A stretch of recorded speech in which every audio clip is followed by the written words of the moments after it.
there's the door, you see the coffin at the end. Stephen simply went up there, held on to the coffin as the door lowered. Oh, really? The guys can't see it here, but they do a yeoman job of opening it. It looks quite overwhelming when you see it actually happen. But it is weighted. It's just counterweighted, so once it goes, it's a tipping point. It'll just start to go. So it's very much like a garage. We call it a garage door. It's just...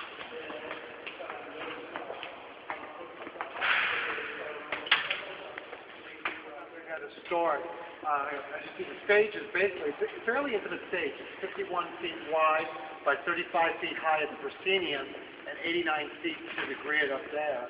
So as stages go, I mean, it's not comparable to the Met or anything. It's fairly intimate.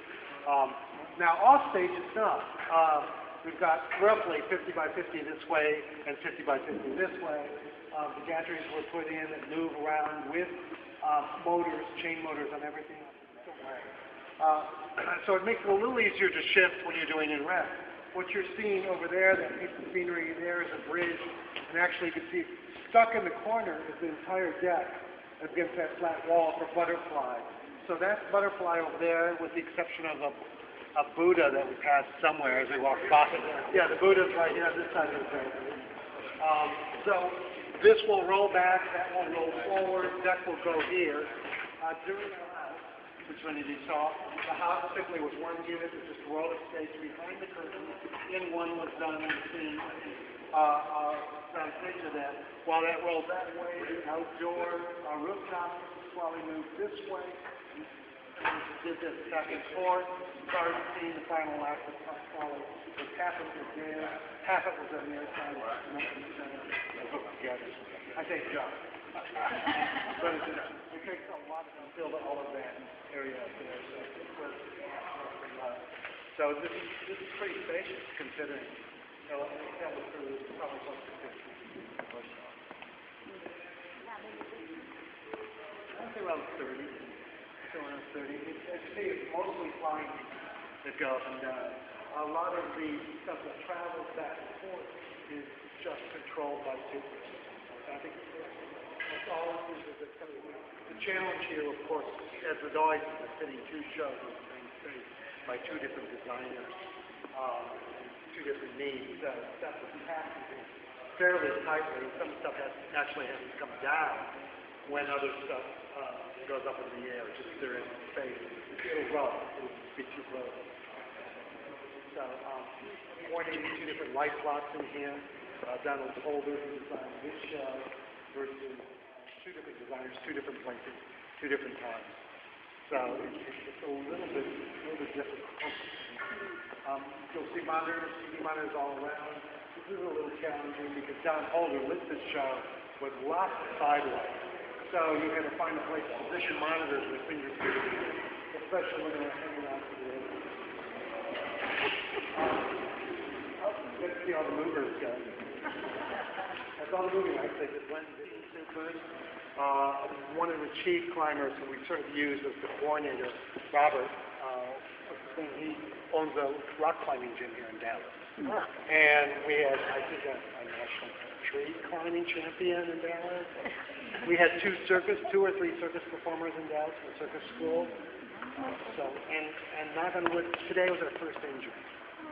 What happened? One of the supers on the first step and aft upstairs, just lying down flat.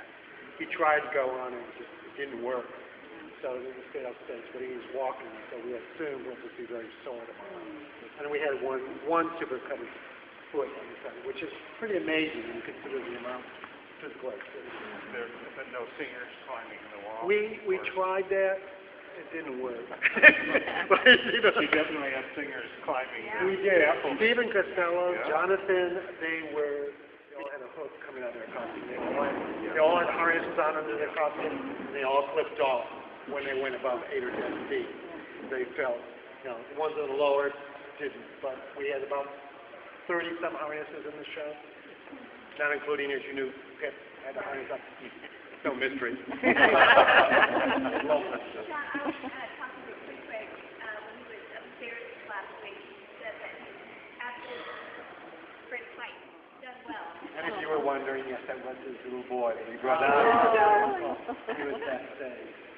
Some of the fun things in the show, too, the blubber in the show. There was blubber galore in the show. The large pieces were hanging back there and fun, but the other pieces that were cut from the show, and I think they're packed away already, they were never used. They're squares about this wide and that high, and they actually feel like blubber. And we didn't use them. But the next people that bought the show get the blubber, it goes with it. I have a feeling that blubber is going to travel to 2 different countries, 5 different stops, and never see the light of day. I wanted a piece so badly to give to somebody as a footrest, and they wouldn't let me take it. I'm just blubbering on here. Do you have questions?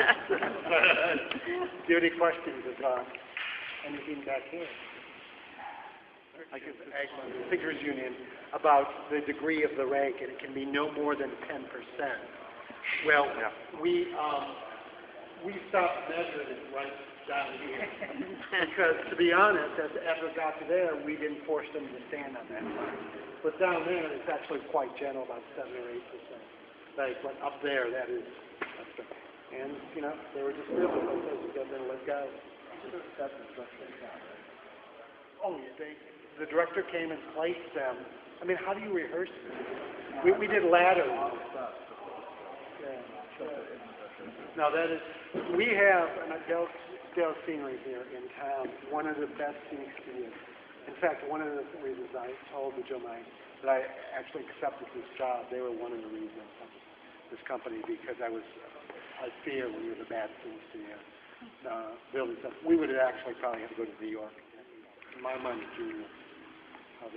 He was saying to somebody, scenery nowadays, 85% engineering and 15% is labor and toil. Toil and labor. As you can see, a lot to it. It has to be seaworthy. It just has to survive. So everything really, there's no choice. It has to be built on steel. Everything will go except the projectors. Check out. That you're using.